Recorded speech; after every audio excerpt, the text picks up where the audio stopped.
Assalamualaikum warahmatullahi wabarakatuh. Bismillahirrahmanirrahim. Alhamdulillahi rabbil alamin. Nahmadullah ta'ala wa nashkuruh.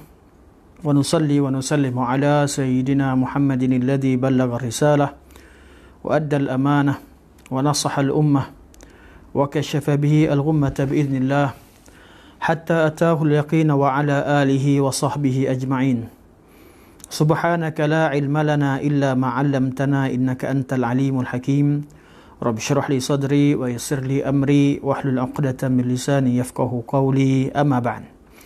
Fa inna asdaqal hadithi kitabullah wa khairal hadi hadi Muhammadin sallallahu alaihi wasallam wa syarrul umuri muhdatsatuha wa kullu muhdatsatin bid'ah wa kullu bid'atin dhalalah wa kullu dhalalatin finnar. Tsumma amma ba'd. Tuan-tuan dan puan-puan yang dirahmati Allah, kita masih lagi membaca kitab Makanatus Sunnah An-Nabawiyah karangan Dr. Umar bin Muslih Al-Husaini hafizahullah. Dan nota kita pada minggu ini masih lagi nota yang sama yang saya uploadkan pada minggu lepas. Bagi tuan-tuan yang ingin menyemak nota bahasa Arab, wujud dalam link pada minggu lepas, link yang sama. Dan hari ini tajuk yang kita bincangkan adalah sambungan daripada tajuk yang lepas, iaitu tajuknya Bayanu Manzilatis Sunnati fil Hadithin Nabawi. Keterangan tentang kedudukan sunnah Nabi sallallahu alaihi wasallam berdasarkan hadis Nabi sallallahu alaihi wasallam. Iaitu kita ingin membicarakan tentang hadis-hadis Nabi sallallahu alaihi wasallam yang menerangkan tentang kedudukan sunnah Nabi sallallahu alaihi wasallam.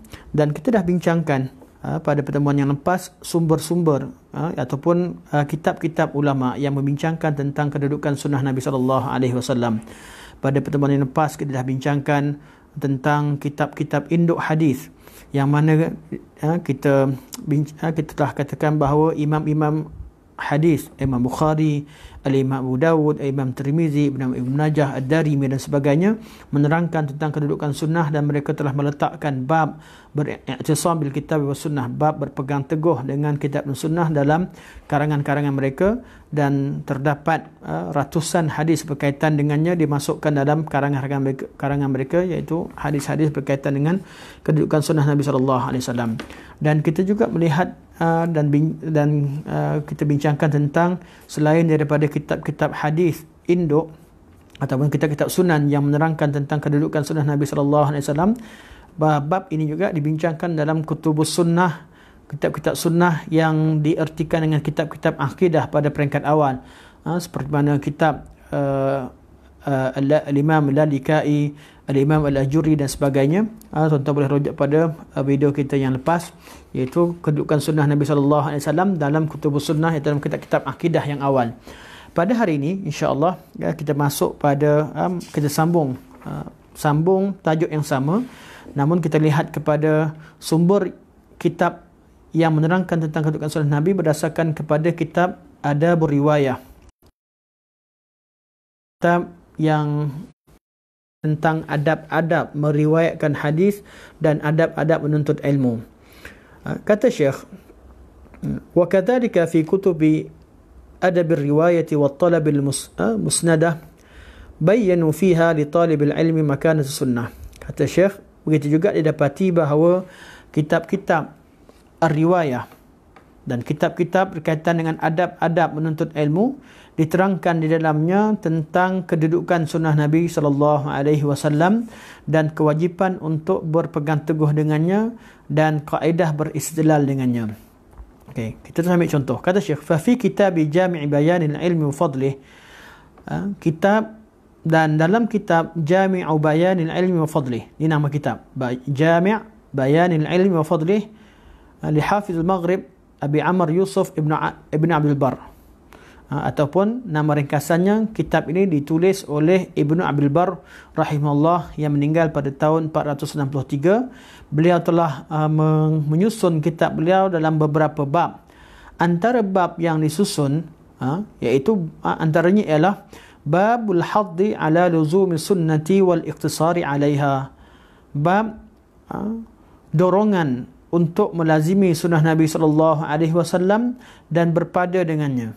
Arti berpada dengan sunnah Nabi ialah kita dorongan dalam beramal, berpadalah dengan sunnah Nabi SAW dan jangan melakukan sebarang penambahan. Bab lain, antara bab lain yang disebutkan dalam kitab ini, iaitu dalam kitab Jami' Bayanil Ilmi wa Fadlih oleh Al-Imam Ibn Abdul Bar, beliau meletakkan bab yang bertajuk Babu Mawdi'as Sunnah minal Kitab. Bab kedudukan sunnah Nabi SAW mengikut sunnah Alkitab. Apakah kedudukan sunnah dengan Alkitab? Adakah hadis Nabi SAW itu dalam dalam meletakkan satu syariat itu fungsinya sama seperti kitab? Saya berikan kesimpulan dari bab ini, iaitu fungsinya sama. Sama ada hukum datang daripada Alkitab ataupun As-Sunnah, kedua-duanya merupakan syariat Allah Subhanahu wa taala. Kemudian antara bab lain yang disebutkan oleh Ibn Abdul Bar berkaitan dengan sunnah ialah bab fadli sunnah, bab kelebihan sunnah Nabi SAW wa mubayanatiha risairi aqwali ulama al-ummah, dan perbezaan hadis Nabi berbanding dengan kata-kata ulama al-ummah.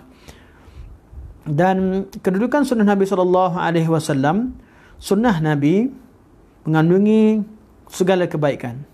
Kata-kata ulama juga mengandungi kebaikan, namun kedudukannya berbeza. Kata-kata Nabi melahirkan syariat atau merupakan satu penentuan hukum syariat, manakala kata-kata ulama adalah kata-kata yang menerangkan hadis Nabi SAW. Ini yang dibincangkan oleh Imam Ibn Abdul Bar dalam kitab beliau Jami' Bayanil Ilmi wa Fadlih.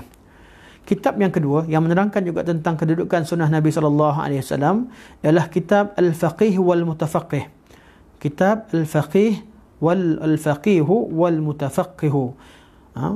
Maknanya ialah seorang faqih dan orang yang mempelajari hukum fiqh, iaitu seorang guru yang faqih dan pelajar-pelajar yang mendalami ilmu agama. Oleh Al-Hafiz Al-Mashriq Abi Bakr Ahmad bin Ali bin Thabit Al-Baghdadi, oleh Al-Hafiz Abu Bakar Ahmad bin Ali bin Thabit Al-Baghdadi, iaitu Khatib Al-Baghdadi. Jadi kalau disebutkan Hafiz Al-Maghrib, Hafiz di dunia barat Islam ialah Ibn Abdul Bar.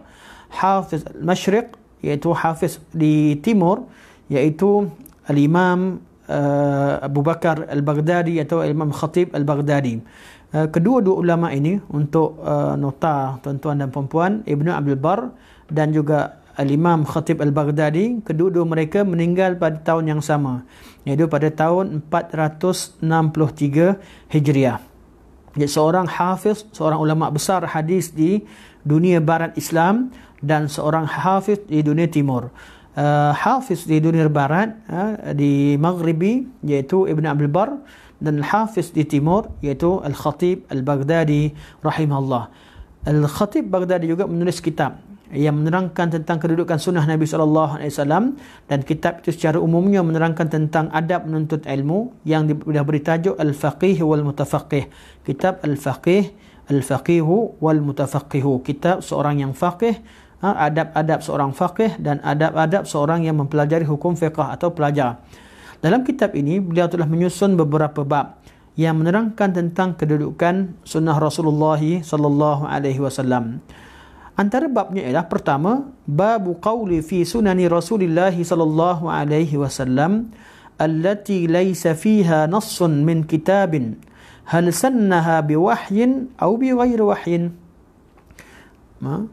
Beliau meletakkan satu bab berbentuk persoalan. Beliau kata bab menerangkan tentang sunnah Rasulullah SAW yang disyariatkan oleh Nabi, adakah ia merupakan nas daripada kitab, merupakan wahyu ataupun bukan. Artinya, perbuatan Nabi, perkataan Nabi SAW yang tidak disebutkan dalam, yang menerangkan tentang hukum syariat yang tidak disebutkan dalam Alkitab dan dalam Al-Quran Al-Karim, adakah itu wahyu ataupun bukan? Kalau Nabi SAW menerangkan atau membawakan satu hukum yang sama seperti Quran, jelas itu wahyu Allah Subhanahu Wa Taala. Namun apabila ada hadis Nabi SAW menerangkan satu hukum yang tak diterangkan dalam Al-Quran, yang tak disebut dalam Al-Quran, adakah ianya merupakan wahyu ataupun bukan? Okay. Syekh Al-Khatib Al-Baghdadi menerangkan dan mendetailkan masalah ini. Kesimpulannya, beliau menerangkan bahawa kata-kata Nabi sallallahu alaihi wasallam itu merupakan wahyu. Perbuatan Nabi itu adalah maksum dan wahyu. Saya ringkaskan sedikit kerana saya sempat membaca kitab ini. Dalam bab ini, adakah kata-kata Nabi sallallahu alaihi wasallam dan sunnah Nabi sallallahu alaihi wasallam merupakan wahyu dalam semua perkara? Dalam masalah ini terdapat 3 pandangan utama. Pandangan pertama iaitu mereka mengatakan bahawa semua yang datang daripada Nabi sallallahu alaihi wasallam, yang berlaku pada Nabi sallallahu alaihi wasallam, sama ada perkataan Nabi, perbuatan Nabi atau takrir Nabi sallallahu alaihi wasallam ataupun segala yang berlaku pada Nabi sallallahu alaihi wasallam itu merupakan wahyu. Sebab Allah berfirman, wa ma yantiqu 'anil hawa in huwa illa wahyu yuha. Dan Muhammad itu tidak berbicara mengikut kehendaknya, kehendak hawa nafsunya, kecuali apa yang dibicarakan itu merupakan wahyu yang diwahyukan kepadanya. Satu, ilmu yang diberikan atau wahyu yang diberitakan kepadanya. Jadi pandangan pertama, mereka mengatakan bahawa semua perkataan Nabi sallallahu alaihi wasallam dalam bab apa sekalipun, semuanya adalah wahyu dan ianya adalah syariat. Pandangan yang kedua dalam tajuk ini, sebahagian daripada ulama berpandangan bahawa sebahagian daripada sunnah Nabi sallallahu alaihi wasallam merupakan pandangan atau pendapat Nabi sallallahu alaihi wasallam yang bersesuaian dengan maslahah manusia. Mereka mengatakan bahawa sunnah Nabi sallallahu alaihi wasallam itu merupakan suatu perkara penerangan tentang hukum syariat yang datang daripada Nabi. Nabi sendiri memikirkan suatu maslahah. Allah Subhanahu Wa Taala menjadikan Nabi maksum. Oleh kerana Nabi maksum, pandangan Nabi sallallahu alaihi wasallam tidak salah. Jadi Nabi sallallahu alaihi wasallam tatkala ditanyakan tentang suatu hukum, kadang-kadang Nabi berijtihad dan ijtihad Nabi tidak salah kerana Nabi maksum. Namun tidak bererti perkataan Nabi itu diwahyukan kepadanya. Ini pandangan pertama. Dalil mereka ialah ayat Quran, inna anzalna ilaikal kitaba bil haqq litahkuma bainan nas bima araqallah. Dan sesungguhnya kami turunkan kepada kamu Alkitab dengan kebenaran untuk kamu hukumkan antara manusia berdasarkan apa yang Allah Subhanahu Wa Taala berikan kamu kefahaman terhadapnya. Jadi mereka mengatakan bahawa sebahagian dari sunnah Nabi merupakan ijtihad Nabi sallallahu alaihi wasallam. Kalau Nabi ijtihad salah, baru Allah tegur. Ini pandangan yang kedua. Kaul yang ketiga berkaitan dengan sunnah Nabi sallallahu alaihi wasallam, mereka mengatakan bahawa sunnah Nabi sallallahu alaihi wasallam, segala yang diterangkan oleh Rasulullah sallallahu alaihi wasallam dalam hadis Nabi sallallahu alaihi wasallam pasti terdapat usulnya dalam kitab, iaitu fungsi sunnah adalah menerangkan kitab. Tidak ada suatu hadis Nabi sallallahu alaihi wasallam sekalipun yang Nabi bercakap yang Nabi sampaikan yang tidak wujud dalam kitab. Ini pandangan ketiga. 3 pandangan ini merupakan pandangan ulama terhadap sunnah Nabi sallallahu alaihi wasallam. Adakah ia wahyu ataupun bukan, yang yang disebutkan oleh Al-Imam Khatib Al-Baghdadi rahimahullah. Kemudian Al-Khatib Al-Baghdadi membawakan pandangan Al-Imam Syafi'i rahimahullah dalam bab ini. Imam Syafi'i menerangkan bahawa sunnah Nabi sallallahu alaihi wasallam yang tidak terdapat dalam Quran itu ada 4 kategori. 4 kategori. Pertama, adapun ada 4 pandangan ulama terhadap perkara ini. Pandangan pertama, 4 mazhab menerangkan tentang sunnah Nabi sallallahu alaihi wasallam yang tidak disebutkan di kitab. Pandangan pertama, mereka kata innallaha ja'ala lahu ay yasunna fi ma laysa fihi nass kitab.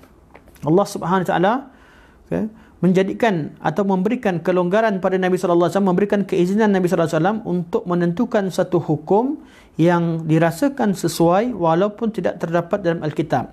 Ini berkaitan dengan sunnah Nabi sallallahu alaihi wasallam. Artinya Nabi sallallahu alaihi wasallam, Allah berikan keistimewaan kepada Nabi SAW berijtihad dalam menyampaikan hukum berdasarkan kepada maslahah, kerana Nabi itu sendiri telah diberikan kemaksuman oleh Allah Subhanahu wa taala. Jadi maksum pada mereka bukanlah wahyu, maksum artinya tidak salah.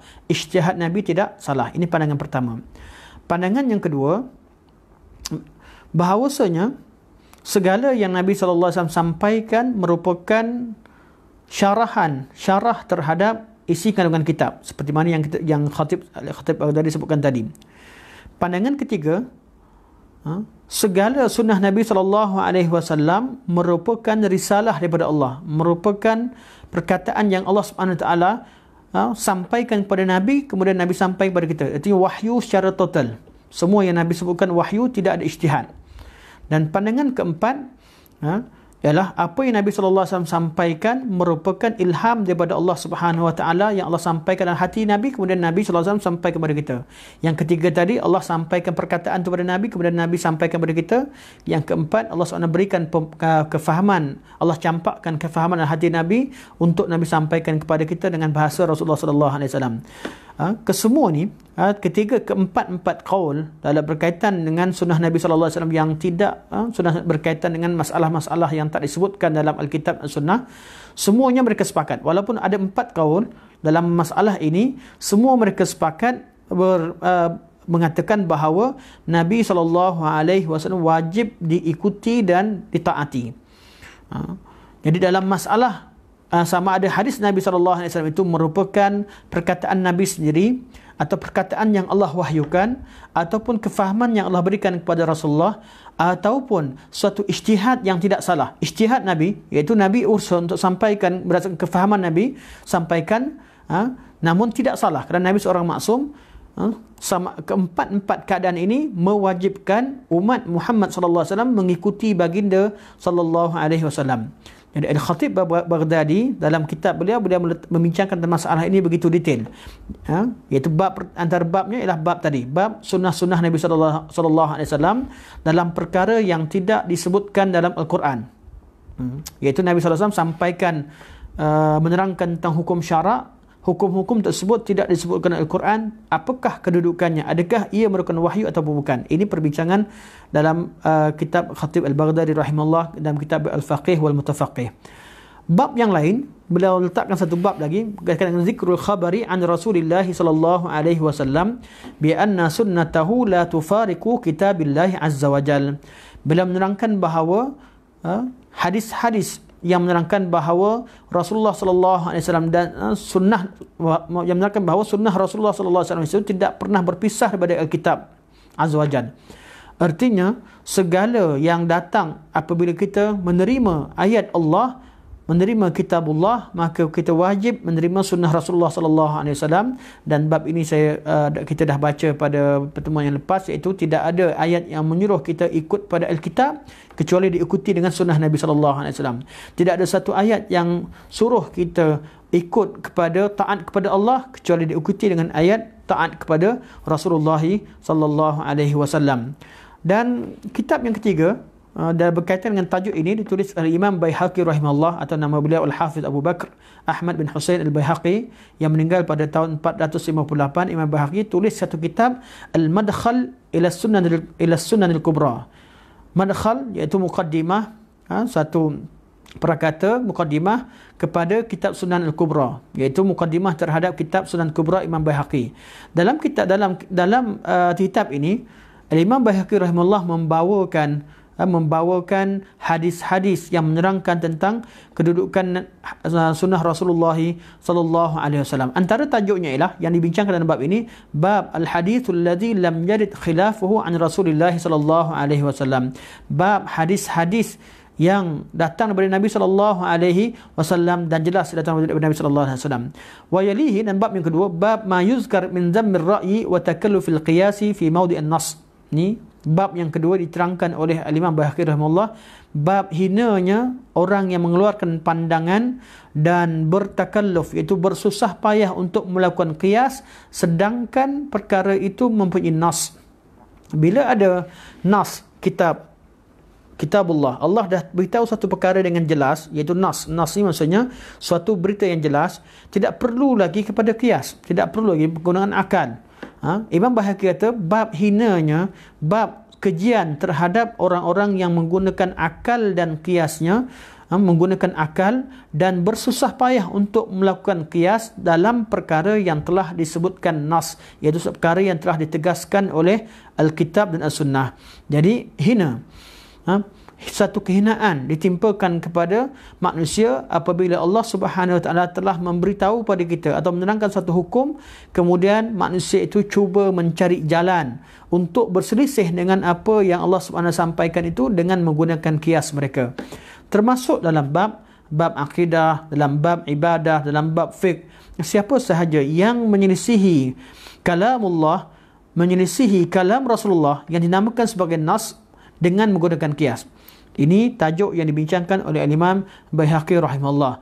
Sebab itu kita lihat kepada Imam Baihaqi rahimahullah, beliau seorang bermazhab ataupun mengikuti pandangan Imam Abu Hasan al-Ash'ari dalam akidah. Namun dalam bab sifat, beliau mengisbatkan istiwa. Sebab apa? Alasan beliau, istiwa itu merupakan nas daripada Alkitab yang tidak boleh digunakan akal untuk mengingkarinya.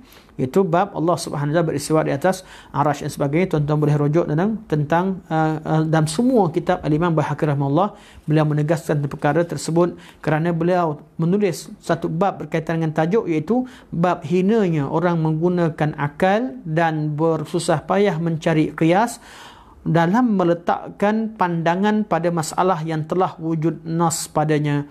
Ini kitab ini karangan Al-Imam Baihaqi rahimahullah. Dan dalam tajuk ini Syekh Omar Al-Husaini membawakan 3 kitab ini sebagai contoh terhadap kitab-kitab yang menerangkan tentang kedudukan sunnah Nabi SAW. Jadi kitab yang kita bincangkan ialah kitab-kitab sunan, kitab-kitab induk tentang hadis Nabi menerangkan tentang kedudukan sunnah Nabi SAW. Kemudian Syekh terangkan tentang kitab-kitab akidah, pada kitab-kitab akidah yang bersanad.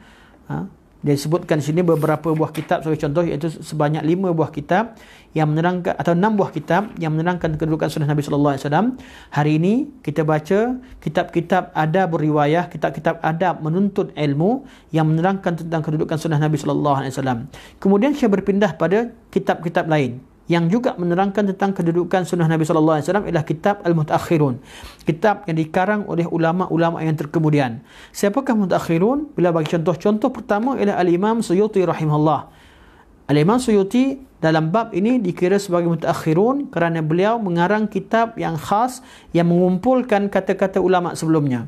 Apakah kitab yang dikarang oleh Imam Suyuti rahimahullah yang meninggal pada tahun 911 Hijriah? Kitab beliau tulis satu risalah, iaitu satu risalah yang bertajuk Miftahul Jannati fil Ihtijaji bis Sunnah. Miftahul Jannah fil Ihtijaji bis Sunnah. Kunci syurga dalam menerangkan tentang tajuk sunnah, menerangkan tentang kedudukan ataupun penghujahan sunnah Nabi SAW. Risalah ini kalau kita buka, dan alhamdulillah saya sempat buka dan baca risalah yang tulis Ibn Suyuti rahimahullah. Beliau mengumpulkan salah satu ensiklopedia, mengumpulkan isi kandungan yang terdapat dalam kitab-kitab sebelumnya berkaitan dengan wajib berhujah dengan sunnah. Kerana sebahagian daripada orang ketika didapati bahawa sunnah itu berbeza dengan ilmu kalam, berbeza dengan qiyas, berbeza dengan perkara tertentu, mereka meletakkan atau menjadikan sunnah itu sebagai sumber kedua dan mendahulukan ilmu yang lain atas pelbagai alasan. Ya, Imam Suyuti rahimahullah karang kitab ini sebagai suatu dalil atau kumpulkan hadis-hadis dan kalam ulama yang menerangkan tentang wajib terima sunnah Nabi SAW dan jadikan sunnah Nabi sebagai hujah, dan sekiranya berlaku pertentangan antara sunnah Nabi dengan ilmu yang lain, sunnah Nabi perlu didahulukan. Dan beliau menerangkan bahawa takkan berlaku perselisihan dalam antara sunnah Nabi dengan ilmu yang lain. Namun kalau didapati sekiranya berlakunya perselisihan, tetap sunnah Nabi SAW yang diutamakan. Kerana kadang-kadang perselisihan itu berlaku dalam akal manusia, bukan pada hakikatnya. Kadang-kadang nampak dua benda bercanggah. Puncanya kenapa? Kerana kita kurang faham, bukan kerana sunnah Nabi itu bercanggah antara satu sama lain. Kitab yang kedua yang dikarang oleh ulama mutaakhirin untuk menerangkan kedudukan sunnah Nabi SAW ialah kitab Tuhfatul Anam fil Amali bi Hadisin Nabi alaihi salam. Kitab Tuhfatul Anam fil Amali bi Hadisin Nabi SAW karangan Al-Allamah Muhammad Hayah Al-Sindi yang meninggal pada tahun 1163. Ini guru kepada Syekh Muhammad bin Wahab rahimahullah. kitab yang menerangkan tentang penghujahan hadis Nabi SAW.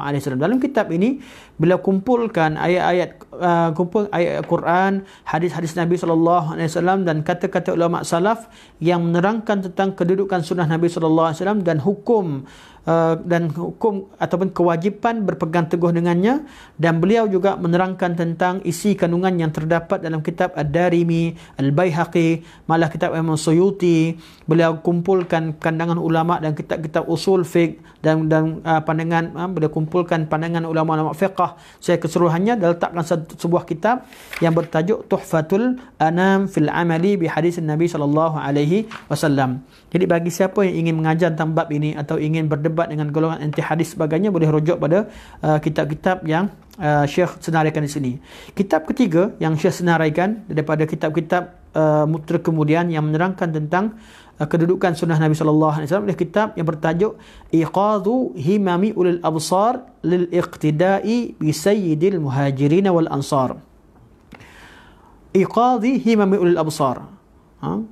Kitab yang membangkitkan semangat orang ulil absar untuk mengikuti penghulu Muhajirin dan Ansar. Iaitu kitab, bila tulis kitab ini, siapa penulisnya ialah Syekh Saleh bin Muhammad Al-Umari Al-Fullani yang meninggal pada tahun 1218 Hijriah. Bila tulis satu kitab bertajuk Iqadhu Himamil Absar lil Iqtida'i bi Sayyidil Muhajirin wal Ansar wa tahdhirihim 'an al-ibtida'i syai'i fil qura wal amsar min taqlidil madhahibil hamiyyati min taqlidil madhahibi ma'al hamiyyati wal asabiyyati min fuqaha'il amsar. Tajuk sangat panjang. Tajuk panjang namun jelas. Ini cara ulama terdahulu. Beliau kata kitab yang membangkitkan semangat ulil absar, iaitu orang-orang yang berakal, orang-orang yang mempunyai pandangan yang jelas untuk mengikuti sunnah penghulu Muhajirin dan Ansar, dan memperingatkan mereka supaya menjauhi segala bid'ah yang tersebar di dalam kota-kota dan juga kampung, dan dengan cara mengikuti mazhab-mazhab secara ta'assub dan tanpa ta'assub dan hamiyah, ta'assub dan juga mempertahankan ulama. Jadi ada orang yang ikut mazhab untuk ikut sunnah Nabi, ada orang ikut sunnah dengan cara ta'assub dan hamiyah. Dan beliau tuliskan kitab ini, beliau kumpulkan dalam kitab ini hampir semua hadis-hadis dan asar yang disebutkan oleh ulama sebelumnya. Ini adalah kitab, sebahagian dari kitab yang perlu dirujuk, dan kitab ini yang tebal. Kitab ni tebal, antara kitab yang penting dalam kitab Makanan Sunnah. Jadi bagi siapa yang ingin melakukan kelas atau buat kelas ataupun ingin mengetahui tajuk ini lebih detail, boleh rujuk kitab-kitab yang disebutkan oleh Syekh. Dan kalau tuan-tuan tak dapat nak tangkap apa yang saya baca, tuan-tuan boleh tengok pada nota yang disediakan, disenaraikan nama kitab yang saya sebutkan tadi, insya-Allah. Okey, selepas Syekh buka kitab hadis Ummahatul Kutub, Syekh buka kitab akidah, Syekh buka kitab-kitab berkaitan dengan adab-adab riwayat, kemudian kitab mutaakhirin yang kumpulkan kedudukan sunnah, Syekh buat kesimpulan. Syekh pengarang kitab ni, Syekh Umar bin Muslih Husaini, buat kesimpulan. Beliau kata, wa min khilalin nazari fil masadir as-sabiqah, dan hasil daripada kajian aku terhadap sumber-sumber yang telah aku sebutkan tadi, iaitu berpuluh-puluh kitab yang disebutkan sebelumnya, kelas yang lepas dan kelas yang kita sebutkan. Syekh kata, wa fi ma warada fiha najidul ahadits ad-dallah ala makanati sunnah wa hujjiyatiha mutawatirah. Beliau kata, setelah beliau kaji kitab-kitab dan sumber-sumber yang kusebutkan dahulu, yang disebutkan sebelum ini, dan riwayat-riwayat yang lain berkaitan dengan tajuk kedudukan sunnah Nabi SAW dan kewajipan berhujah dengannya, aku dapati bahawa tajuk ini merupakan tajuk yang mutawatirah, iaitu mutawatir. Mutawatir artinya mutawatir maknawi. Walaupun lafaznya berbeza, tapi semua hadis Nabi, semua ayat Quran itu menunjukkan bahawa tajuk ini tajuk yang tak boleh diingkari. Semua orang wajib berhujah dengan hadis Nabi dan wajib mengikuti sunnah Nabi dan beriktisar dengannya. Itu cukup dengan hadis Nabi, tidak melakukan sebarang tambahan. Bila kata mutawatir, artinya ianya suatu dilalah qat'iyah yang wajib diterima oleh semua orang. Kemudian beliau kata, wa aujuhu dilalatiha ala zalika mutaaddidah, dan Kalau dikumpulkan semua ayat Quran dan hadis berkaitan dengan tajuk ini, dan beliau sebutkan tentang sini fokus beliau pada sunnah Nabi sallallahu alaihi wasallam.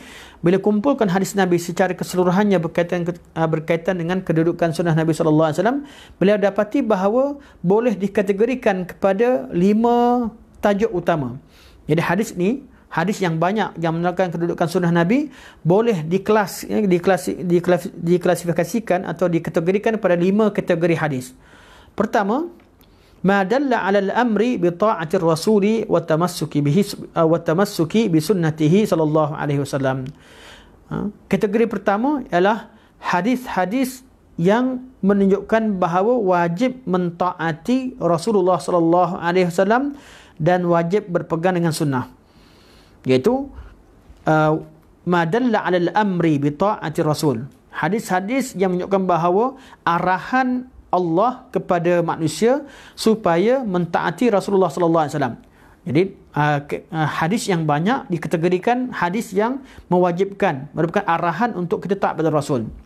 Kategori yang kedua ialah ma dalla 'ala anna sunnatahu sallallahu alaihi wasallam wahyun wa haqqun.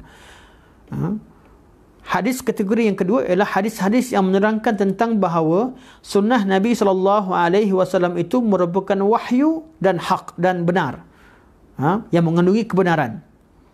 Itu kategori kedua. Daripada hadis-hadis yang beratus tadi, bila letak kepada 5 kategori. Kategori pertama ialah hadis yang mengarahkan atau hadis-hadis yang menerangkan bahawa Allah memerintahkan supaya taat kepada Nabi. Kategori kedua ialah hadis-hadis yang menerangkan bahawa sunnah Nabi itu merupakan wahyu dan sunnah Nabi itu merupakan hak. Kategori ketiga, ma dalla 'ala fadli tamassuki bis sunnah. Hadis-hadis yang menerangkan tentang kelebihan dan kedudukan orang yang berpegang terhadap sunnah Nabi sallallahu alaihi wasallam. Iaitu kelebihan orang yang berpegang teguh tentang sunnah Nabi sallallahu alaihi wasallam. Pahala-pahala dan juga kelebihan-kelebihan yang lain yang akan beliau ditekan insya-Allah. Kategori keempat, ma dalla 'ala anna fi sunnati dalalatun ila kulli khair. Hadis yang menerangkan bahawa dalam sunnah itu akan memacu manusia kepada segala kebaikan. Itu kategori keempat. Kategori kelima ialah ma dalla 'ala at-tahdhiri min mukhalafati amrihi sallallahu alaihi wasallam wa raddi sunnatihi. Hadis-hadis yang menerangkan tentang suatu ancaman yang Nabi sallallahu alaihi wasallam sampaikan terhadap orang-orang yang cuba menyelisihi perintah Nabi sallallahu alaihi wasallam dan cuba menolak sunnah Nabi sallallahu alaihi wasallam. Jadi hadis Nabi, beratus-ratus hadis yang disebutkan dalam kitab-kitab yang lepas, bila dikategorikan ada 5 kategori. Kategori pertama, hadis ni kategori yang hadis yang menerangkan tentang bahawa perintah Allah untuk taat pada Nabi. Yang kedua, hadis yang menerangkan tentang bahawa sunnah Nabi mengandungi hak dan sunnah Nabi merupakan wahyu Allah Subhanahu Wa Taala. Kategori ketiga ialah hadis-hadis yang menerangkan tentang kelebihan dan kedudukan sunnah Nabi dan juga orang yang kelebihan dan kedudukan mulia orang-orang yang berpegang teguh terhadap sunnah Nabi sallallahu alaihi wasallam. Keempat ialah hadis-hadis yang menerangkan tentang bahawa sunnah Nabi, mengikuti sunnah Nabi itu akan membawa ada kebaikan, iaitu menerangkan tentang kebaikan-kebaikan yang wujud dalam sunnah Nabi sallallahu alaihi wasallam.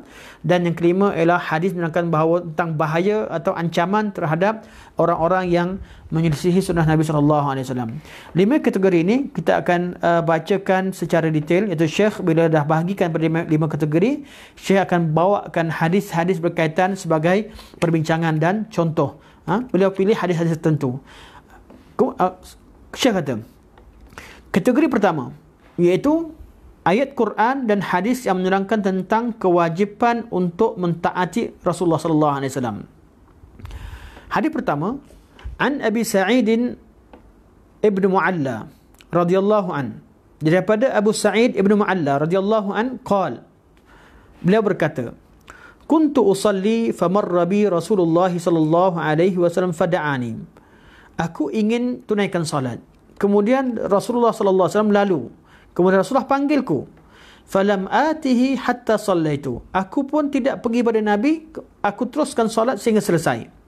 Thumma ataituhu. Kemudian aku datang jumpa Nabi sallallahu alaihi wasallam. Faqala, kemudian Nabi berkata, ma mana'aka an ta'tiyani? Apa yang menghalang kamu daripada datang padaku tadi? Faqala inni kuntu usalli. Beliau berkata, tadi aku ingin tunaikan solat. Qala, kemudian Nabi berkata, alam yaqulillahu tabaraka wa ta'ala, ya ayyuhalladzina amanu stajibu lillahi walir rasuli idza da'akum lima yuhyikum.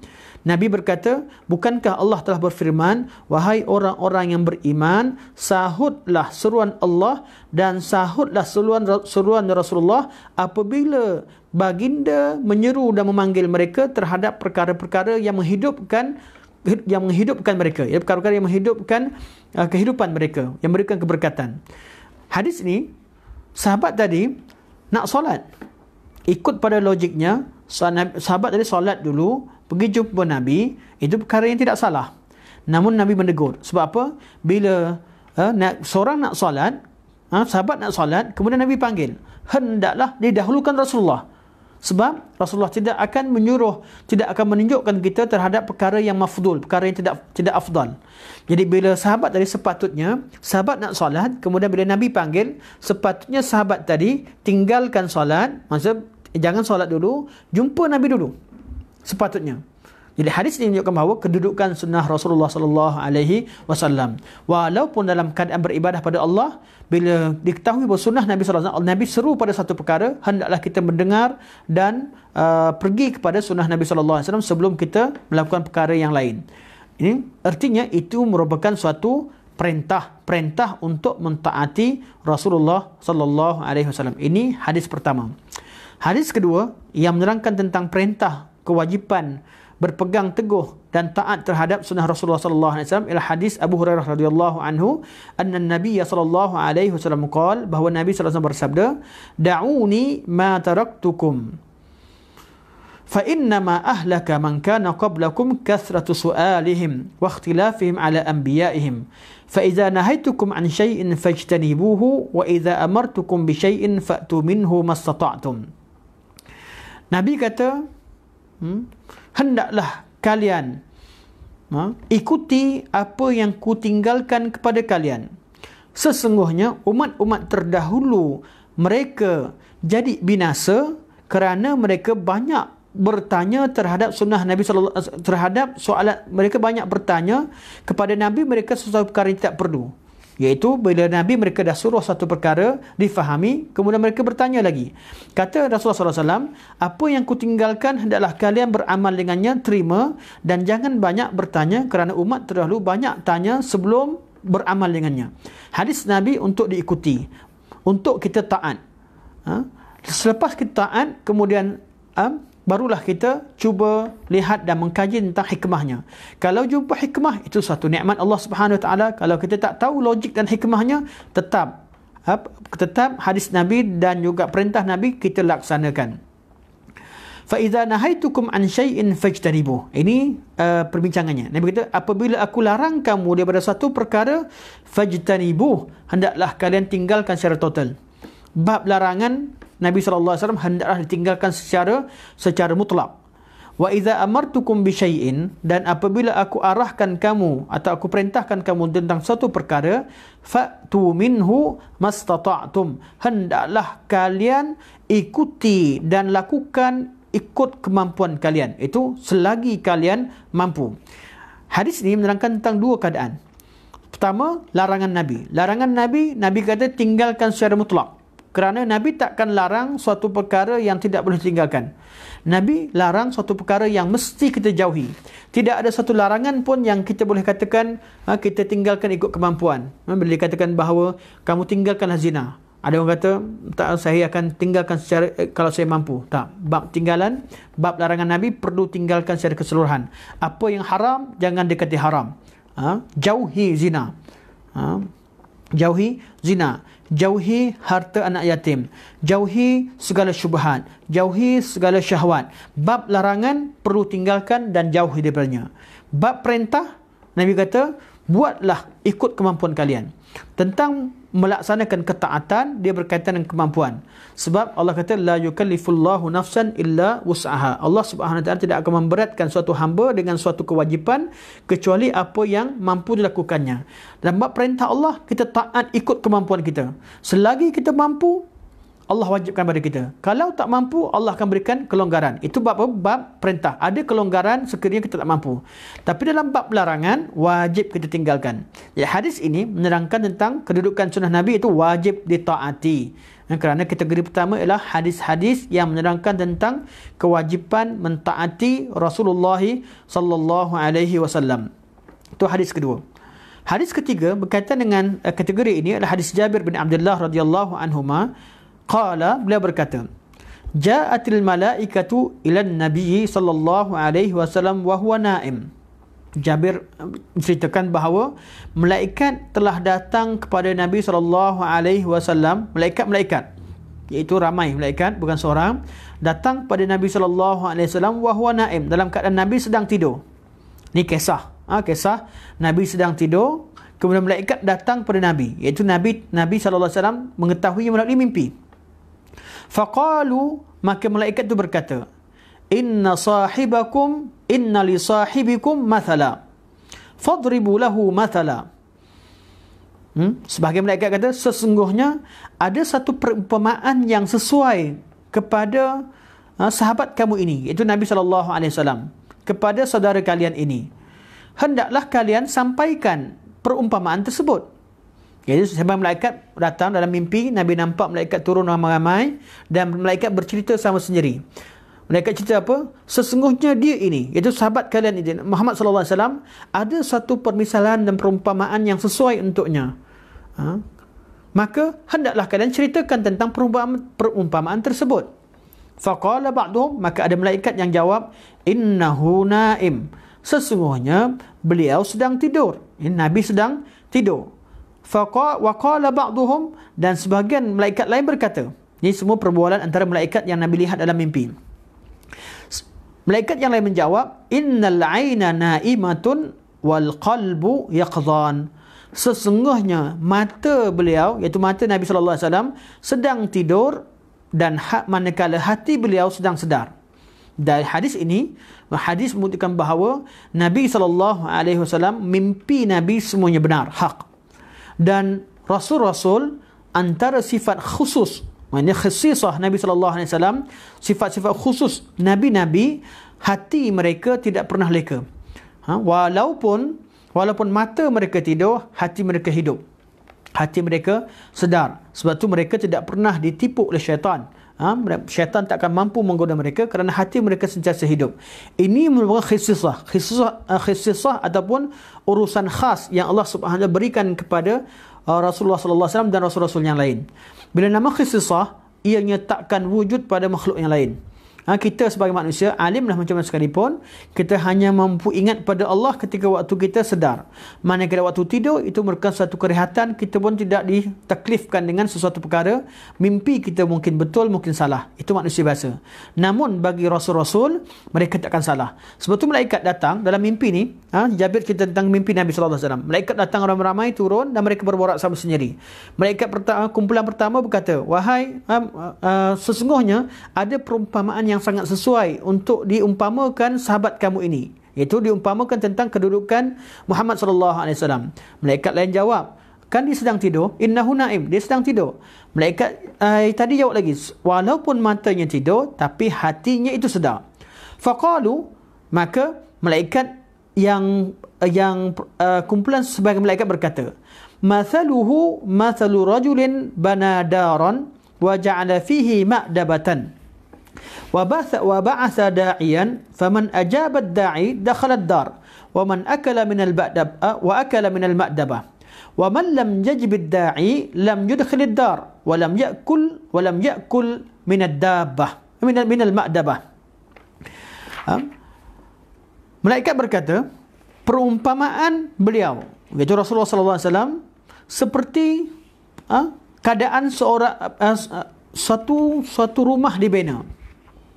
Kemudian dalam rumah itu diisikan dengan makanan, dengan hidangan. Ada hidangan makanan. Kemudian ada seorang lelaki yang mengajak manusia untuk masuk ke rumah dan menjamu selera, makan makanan tersebut.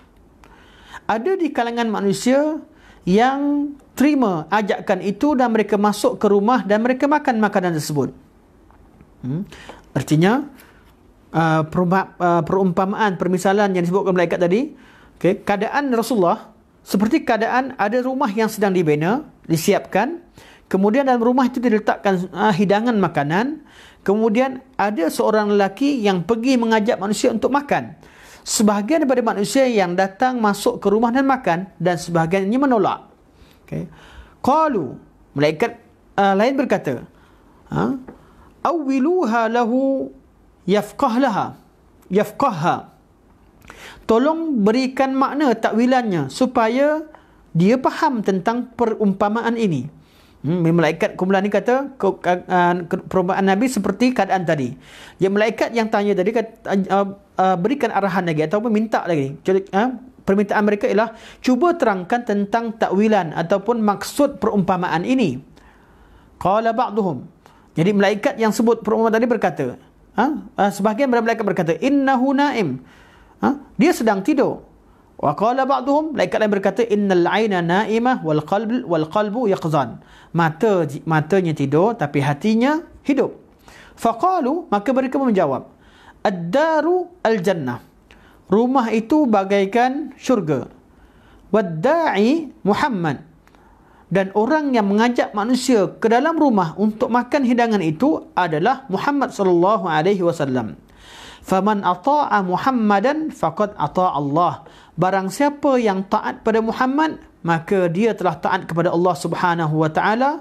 Wa man 'asa Muhammadan faqad 'asa Allah. Barang siapa yang melakukan maksiat atau mengingkari perintah Muhammad sallallahu alaihi wasallam, maka dia telah melakukan pengingkaran atau maksiat terhadap Allah Subhanahu wa taala. Ini perumpamaan tadi, kata malaikat, rumah yang dimasukkan itu adalah syurga. Dan makanan-makanan dalam syurga, masuk makanan itu adalah nikmat-nikmat syurga. Lelaki yang memanggil manusia masuk ke rumah itu adalah Muhammad yang mengajak manusia masuk ke syurga. Ada manusia yang taat, ada manusia yang tolak. Yang taat telah taat pada Allah, yang tolak, dia tolak terhadap nikmat yang Allah SWT berikan pada mereka. Dan dan malaikat berkata lagi, wa Muhammadun farqun bainan nas. Dan Muhammad adalah pemisah antara manusia, iaitu manusia yang Muhammadlah jadi pemisah antara manusia. Manusia ke akhirat dua saja, ada yang di syurga, ada neraka. Siapa ke syurga, siapa ke neraka? Muhammad pemisahnya. Siapa yang ikut Nabi Muhammad, maka dia ke syurga. Siapa tak ikut Nabi Muhammad, dia ke neraka. Itu saja formulanya. Muhammadun farqun bainan nas. Nabi Muhammad adalah pemisah antara manusia. Jadi kalau nak masuk syurga, hanya dengan mengikuti, tidak ada jalan lain kecuali dengan mengikuti sunnah Nabi SAW. Tak ikut sunnah Nabi, memang bukan ke syurga.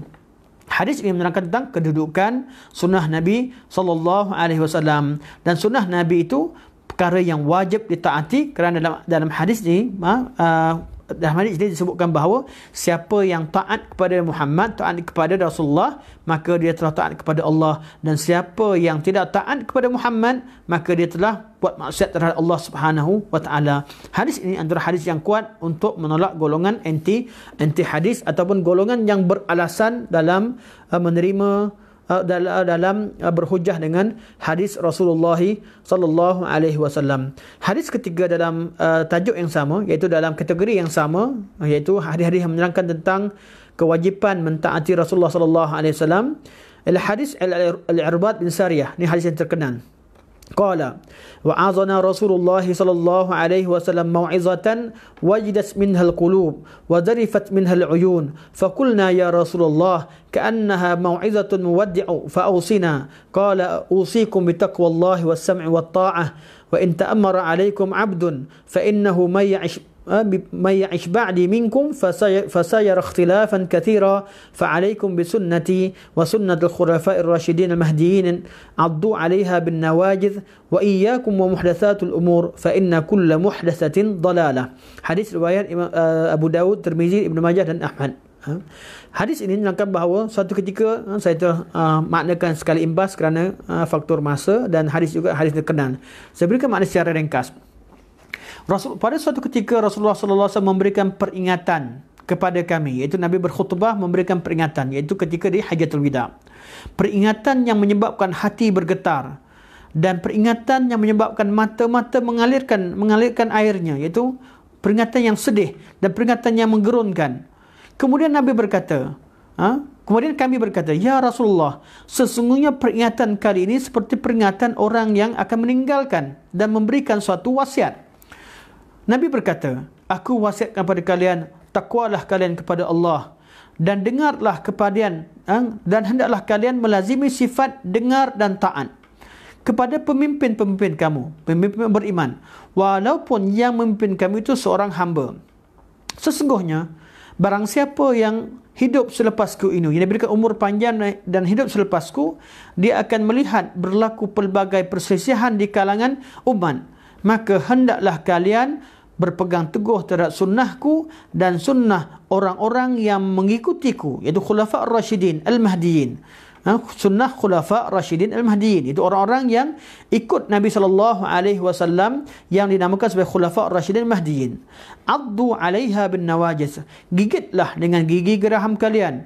Wa iyyakum wa muhdatsatul umur, dan hendaklah kalian jauhi perkara-perkara yang diada-adakan dalam agama. Fa inna kulla bid'atin dalalah, sesungguhnya semua perkara yang baru itu adalah sesuatu perkara yang sesat. Hadis ini cerita tentang kedudukan sunnah Nabi SAW dan kelebihannya, dan ceritakan tentang hinanya bid'ah dan juga orang-orang yang mengikutinya, kerana tidak ada makna lain. Sunnah lawannya bid'ah. Tidak ada istilah sunnah yang bid'ah. Memang sunnah lawannya bid'ah. Seperti kita tauhid lawannya syirik. Tauhid lawannya syirik. Tidak ada syirik yang campur tauhid. Tidak ada tauhid bercampur syirik. Tauhid mewajibkan nafi dan isbat. Begitu juga bab sunnah Rasulullah SAW. Sunnah lawannya bid'ah. Sunnah ialah sesuatu yang Nabi bawa, bid'ah sesuatu yang Nabi tidak bawa. Jadi barang siapa yang ikut pada sunnah Nabi, dia telah mendekati dia telah ikut kepada kebenaran. Dan barang siapa yang tidak ikut sesuatu yang Nabi yang diajarkan oleh Rasulullah, ataupun dia mengikuti satu perkara yang baru yang diada-adakan oleh orang lain selain Rasulullah, maka dia telah berada dalam kesesatan.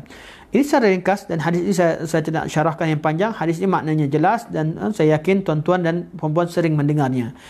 Hadis yang keempat yang dibawakan oleh Syekh rahimahullah ialah hadis Abu Hurairah radhiyallahu anhu daripada Rasulullah sallallahu alaihi wasallam, bahawa beliau berkata, man ata'ani faqad ata'a Allah wa man asani faqad asallah, muttafaqun alaih. Nabi bersabda dalam hadis muttafaqun alaih, barang siapa yang taat kepadaku, sesungguhnya dia telah taat kepada Allah. Dan barang siapa yang mengingkariku, sesungguhnya dia telah mengingkari Allah Subhanahu wa taala. Okay, 4 hadis ini merupakan contoh daripada berpuluh-puluh hadis yang menceritakan tentang kewajipan mentaati Rasulullah sallallahu alaihi wasallam. Okey, ini kategori pertama. Kategori kedua tentang kedudukan sunnah Nabi adalah hadis-hadis yang menerangkan tentang bahawa sunnah itu merupakan wahyu. Iaitu Nabi SAW tidak berbicara, tidak menyampaikan hukum Allah dengan hawa nafsu. Nabi sampaikan hukum Allah berdasarkan kepada wahyu yang Allah Subhanahu Wa Taala berikan kepada baginda. Hadis-hadis tersebut, beliau bawakan dua hadis. Hadis pertama ialah hadis yang diriwayatkan daripada Al-Miqdam bin Ma'di Karib radhiyallahu anhu, daripada Nabi SAW berkata, ala inni utitul kitaba wa mithlahu ma'ah. Ketahuilah bahawa aku dikurniakan Alkitab, iaitu Al-Quran, dan yang seumpama dengannya, iaitu sunnah Nabi SAW. Ala inni utitul Qur'ana wa mislah. Ketahuilah bahawa aku diberikan Al-Quran dan yang seumpamanya, itu sunnah Nabi SAW. Ala yushaku rajulun syab'an ala arikatihi yaqul alaikum bihadal Quran fama wajadtum fihi min halalin faahilluh wa ma wajadtum min haramin faharrimuh ala la yahillu lakumul himarul ahli wa la kulli dhinabin minas siba', sehingga akhir hadis. Nabi berkata, akan datang nanti ada seorang lelaki, jangan kalian sampai, dia akan datang, akan ada satu bahaya. Seorang lelaki yang kenyang duduk bersandar di atas kursi dan berkata, hendaklah kalian berpegang pada Al-Quran sahaja. Apabila kamu dapati dalam Al-Quran ini suatu hukum yang halal, maka katakan ia halal. Dan apabila kamu dapati bahawa haram, dalam Quran ini menyatakan suatu hukum haram, maka hendaklah kamu haramkan perkara tersebut. Artinya lelaki ini dalam keadaan kenyang, bersandar di atas tempat duduknya dan dia berkata, cukupkan dengan Quran. Cukuplah. Quran kata haram-haram, kata halal-halal. Tak perlu rujuk kepada sunnah Nabi SAW. Nabi kata, ini satu bahaya. Satu perkara akan datang, akan ada manusia seperti ini. Hidupnya, makan kenyang, kemudian bersandar, tidak melakukan, tidak menerima sunnah Nabi dan berhujah dengan Al-Quranul Karim. Seolah-olah hadis Nabi itu berpisah dari Quran. Hadis Nabi lain, Quran lain. Nabi kata, aku didatangkan dua sekali, Al-Quran dan sunnah Nabi SAW. Ala inni utitul Quran wa mithlah. Ketahuilah bahawa yang diberikan kepada aku adalah Al-Quran dan yang seumpama Al-Quran, iaitu kedua-duanya adalah wahyu. Quran wahyu, uti itu didatangkan, sama wahyu. Mislah sunnah Nabi juga didatangkan. Artinya Nabi tidak berbicara dengan hawa nafsu.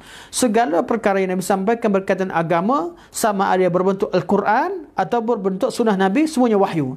Cuma Al-Quran itu, perkataannya itu merupakan ibadah. Kita jadikan Quran sebagai zikir. Manakala hadis Nabi secara umum bukan suatu zikir, kecuali hadis-hadis yang menerangkan tentang lafaz zikir. Mesejnya semua daripada Allah. Wahyu Allah Subhanahu Wa Taala. Perbezaannya pada apa? Pada perkataan. Perkataan Quran, tiap-tiap patah kata, tiap-tiap huruf dalam Quran itu merupakan zikir. Zikrullah. Jadi kalau orang baca Quran, walaupun tidak faham makna dia, dapat pahala zikir. Manakala sunnah Rasulullah sallallahu alaihi wasallam, bila dibacakan, ianya dibacakan dengan tujuan untuk difahami, kerana lafaz itu tidak boleh dijadikan sebagai zikir. Artinya kita tak bolehlah datang buka hadis Nabi, kita jadikan zikir lepas solat, kita baca innamal a'malu binniyat, atau waktu petang kita ulang-ulang balik hadis Nabi untuk dapat pahala. Hadis Nabi bukan tujuan begitu. Hadis Nabi wahyu Allah untuk difahami. Jadi wajib kita memahami hadis Nabi SAW dan isi kandungannya. Berbeza dari Quran. Quran selain daripada difahami, dan itulah yang dikehendaki oleh tujuan Quran diturunkan, selain daripada itu Allah berikan sedikit kelebihan dari Quran, iaitu tiap-tiap lafaz Quran itu merupakan zikir.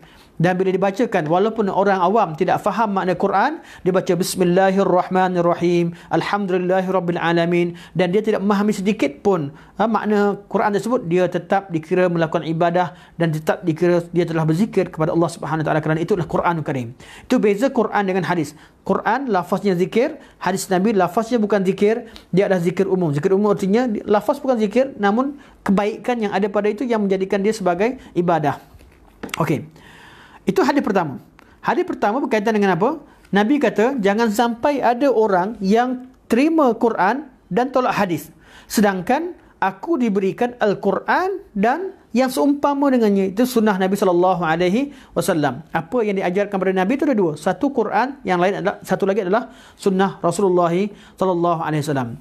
Dalam kategori ini juga ada hadis yang kedua yang diriwayatkan oleh Abdullah bin Amr radhiyallahu anhu. Dia berkata, kuntu aktubu كل شيء سمعته من رسول الله صلى الله عليه وسلم وأريد حفظه فنهتني قريش وقالوا تكتب كل شيء سمعته من رسول الله صلى الله عليه وسلم ورسول الله صلى الله عليه وسلم بشر يتكلم في الرضا والغضب قال فأمسكت. Kata Abdullah bin Amr, aku dahulu catat semua perkara yang aku dengar daripada perkataan Nabi SAW, bertujuan untuk aku menghafalnya. Kemudian datang di kalangan Quraisy, itu di kalangan sahabat-sahabat Nabi yang berbangsa Quraisy, iaitu sahabat Nabi di kalangan Muhajirin, orang-orang hebat di kalangan sahabat Nabi.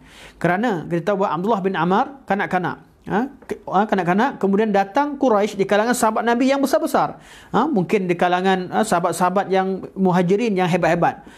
Sahabat Nabi yang besar, yang sahabat-sahabat agung tadi, bila nampak Abdullah bin Amr tulis semua sekali yang Nabi bercakap, mereka pun berkata, kamu tulis semua perkara yang kamu dengar daripada Rasulullah, sedangkan Rasulullah juga manusia seperti kita. Nabi bercakap kadang-kadang dalam keadaan Nabi reda, kadang Nabi bercakap keadaan marah. Bila Abdullah bin Amr dengar teguran daripada sahabat-sahabat yang besar tadi, sahabat agung tadi, beliau pun berhenti pada menulis. Tak tulis lagi. Sebentar. Bila dengar teguran, beliau pun berhenti menulis. Kemudian beliau beritahu kepada Nabi, fadzakartu dzalika li Rasulillah sallallahu alaihi wasallam. Kemudian aku beritahukan peristiwa teguran sahabat tadi kepadaku kepada Rasulullah sallallahu alaihi wasallam. Faqala, maka Nabi berkata, uktub, tulislah. Ini Nabi betulkan kefahaman tadi. sebahagian daripada sunnah, sahabat ketika melihat Nabi kadang salah faham. Disangkakan bahawa perkataan Nabi ada perkataan seperti manusia. Kadang-kadang Nabi marah, kadang-kadang Nabi suka, Nabi redha. Jadi sahabat yang ramai tadi di kalangan Quraisy tegur Abdullah bin Amr, kata jangan tulis semua. Tulis je yang berkaitan. Sebab apa? Nabi kadang-kadang cakap perkara yang Nabi suka, kadang-kadang Nabi marah. Jadi Nabi manusia seperti kita.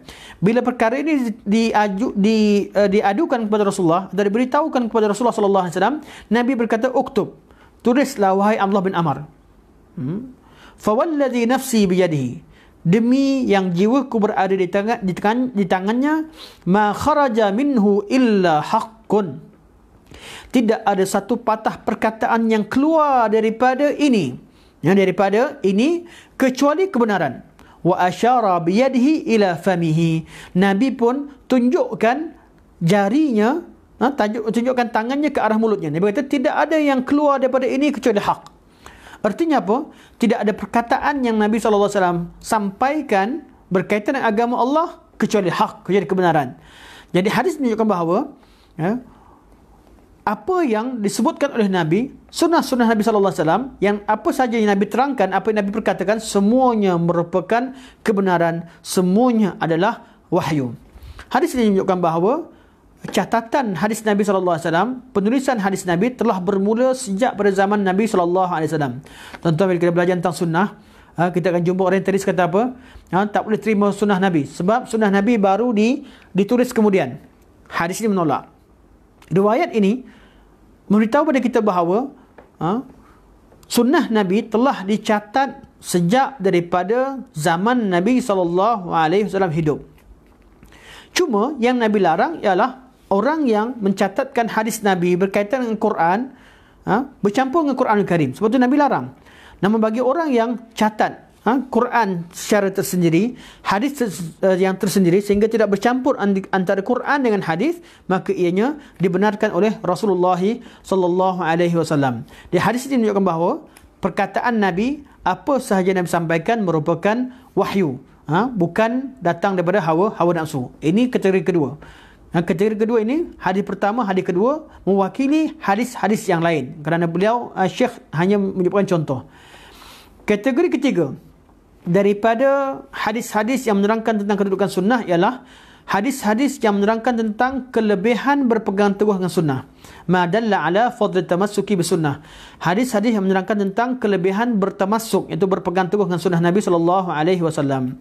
Antara hadisnya ialah an Abi Musa radhiyallahu anhu anin Nabi SAW qala, daripada Nabi SAW, Nabi bersabda, innama mathali wa mathalu ma ba'athani Allahu bihi kamathali rajulin ata qauman faqala ya qaum inni ra'aitul jaysha bi'aini wa inni an-nadhirul uryan fannaja'u fa'ata'ahu ta'ifatun min qaumihi fa'adlaju fantalaqu ala mahlihim fanajaw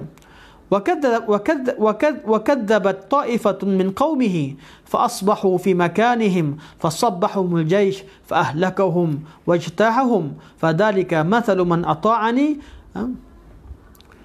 فاتبع ما جئت به ومثل من عصاني وكذب ما جئت به من الحق.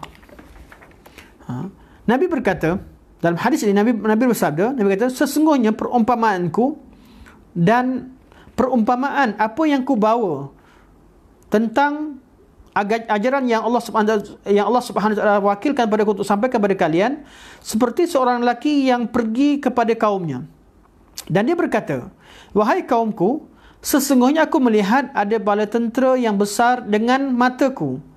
Sesungguhnya aku merupakan orang yang memberi peringatan yang terakhir. Tidak ada orang lain yang melihat perkara tersebut. Akulah satu-satunya manusia yang tahu tentang perkara ini. Hendaklah kalian selamatkan diri kalian. Jadi perumpamaan ini seperti seorang lelaki yang melihat bala tentera datang untuk menyerang satu kampung. Kemudian lelaki ini lari daripada kawasan yang ketika melihat bala tentera, beliau lari dan datang jumpa pada kaumnya bahawa hendaklah kalian selamatkan diri. Di sana ada tentera yang akan menyerang kalian. Fannaja, maka hendaklah kalian selamatkan diri kamu. Maka ada suatu kaum yang taat kepada lelaki tadi. Maka mereka pun fajlaju, mereka keluar awal-awal malam pada waktu malam mereka pun keluar daripada kampung mereka, selamatkan diri. Maka mereka pun selamat. Ada satu kaum lain, satu kelompok lain di kalangan kaum mereka yang mendustakan berita yang dibawa oleh lelaki ini. Maka mereka tinggal sampai subuh, kemudian datang bala tentera menghancurkan mereka sehingga mereka jadi binasa. Nabi kata apa? Itulah perumpamaan seperti mana orang yang taat padaku. Orang yang taat padaku, dia akan selamat. Kerana Nabi SAW diutuskan untuk memberikan berita peringatan tentang kehancuran manusia-manusia yang tidak mentaati Allah Subhanahu Wa Taala. Tatkala Nabi sampaikan, ada yang ikut. Siapa yang ikut Nabi seperti golongan yang ikut pada peringatan yang dibawa oleh lelaki tadi. Dan barang siapa yang mengingkari Nabi SAW seperti golongan yang tidak mempercayai berita yang dibawa oleh lelaki tadi, dan lelaki itu adalah Rasulullah sallallahu alaihi wasallam.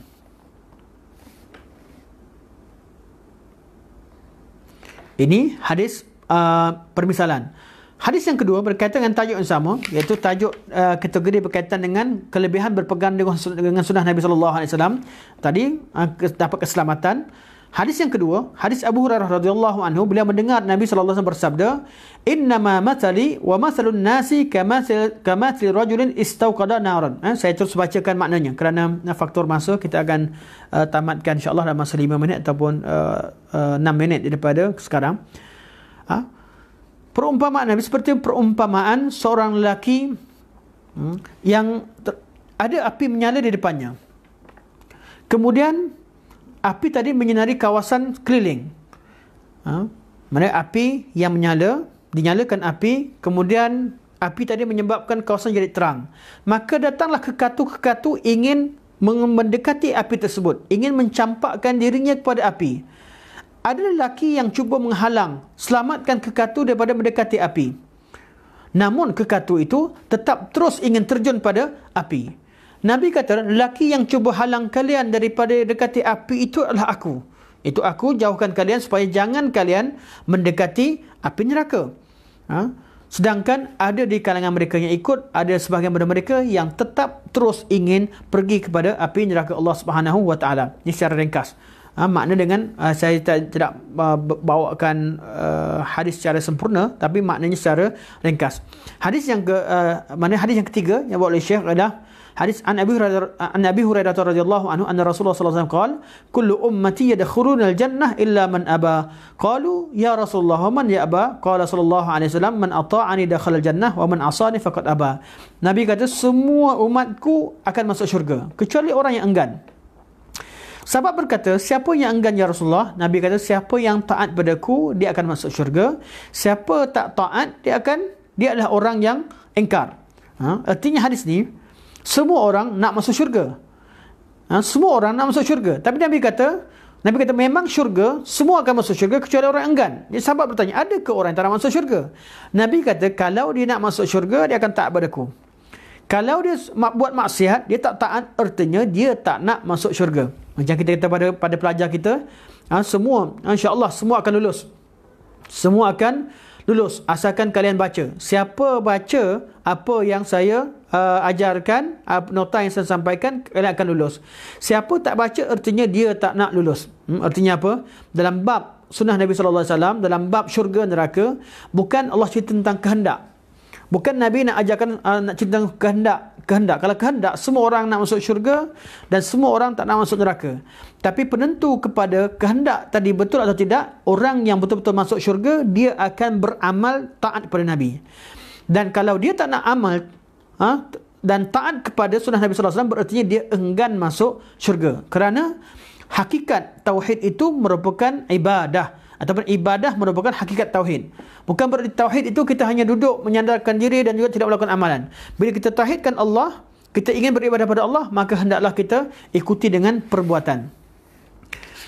Hadis keempat, hadis kelima, saya bacakan sekali imbas.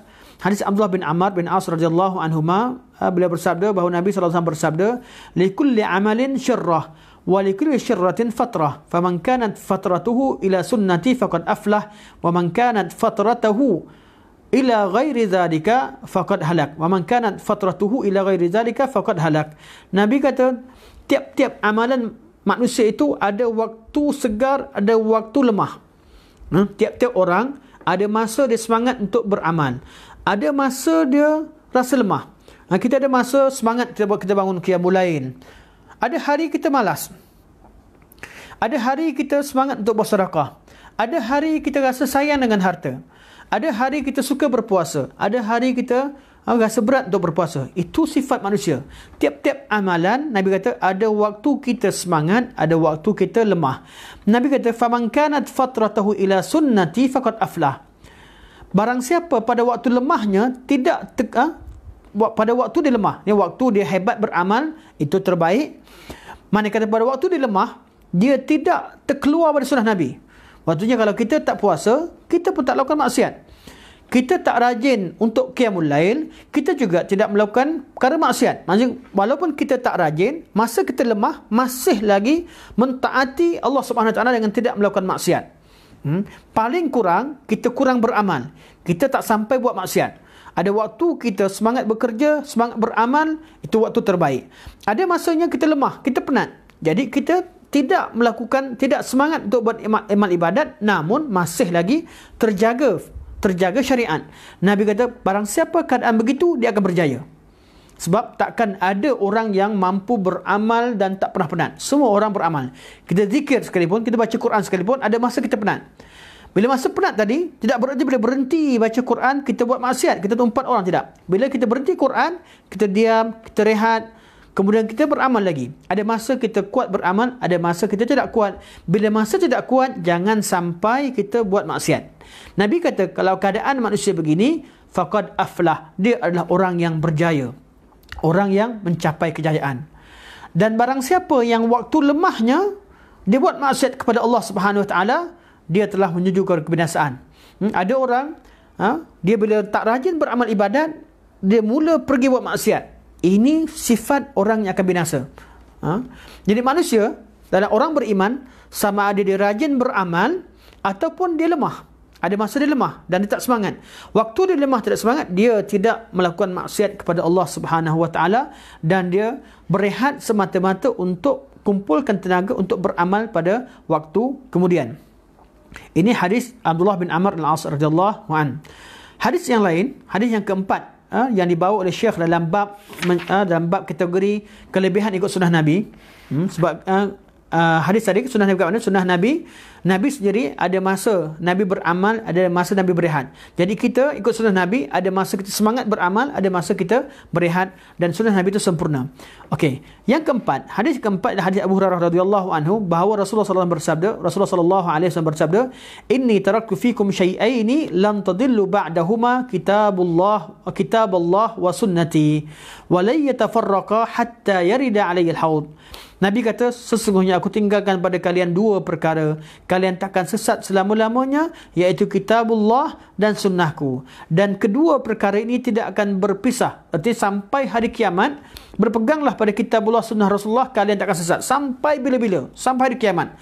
Hinggalah waktu kalian datang jumpaku di depan telaga Kautsar yang dikurniakan kepada Rasulullah sallallahu alaihi wasallam. Sampai ke sana, sampai hari akhirat, kitabullah, sunnah Rasulullah adalah ikutan kalian dan kalian tak akan sesat. Artinya, orang yang ikut ikut kitabullah, sunnah Rasulullah, dibimbing kat dunia. Dan pada hari akhirat, kerana dia ikut Quran dan sunnah tadi akan membawa dia kepada apa? Kepada telaga Al-Kautsar, itu bertemu dengan Rasulullah sallallahu alaihi wasallam dan mendapat nikmat meminum telaga Al-Kautsar kerana mengikut Al-Quran dan sunnah Rasulullah sallallahu alaihi wasallam.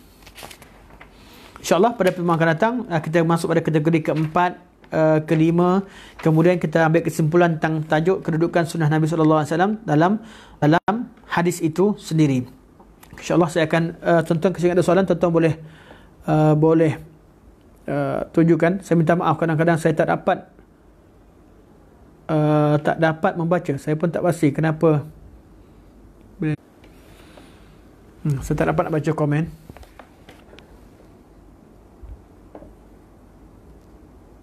Ni tiap-tiap kali bila saya live dengan menggunakan page Batu Salam dan juga page yang lain, saya tak tahu macam mana cara untuk baca komen.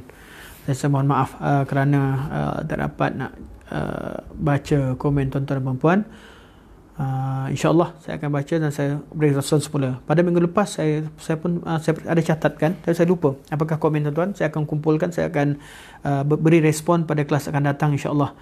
Dan kadang-kadang kalau saya tidak respon pada terus pada link, kerana link akan keluar nama Baitul Salam, dan saya akan komen nanti. Saya akan juga tanya pada sahabat-sahabat bagaimana kalau komen, biar komen itu atas nama saya, kerana bila komen nama Baitul Salam terlalu umum sehingga tidak ketahui sumber untuk dirujuk tentang jawapan tersebut.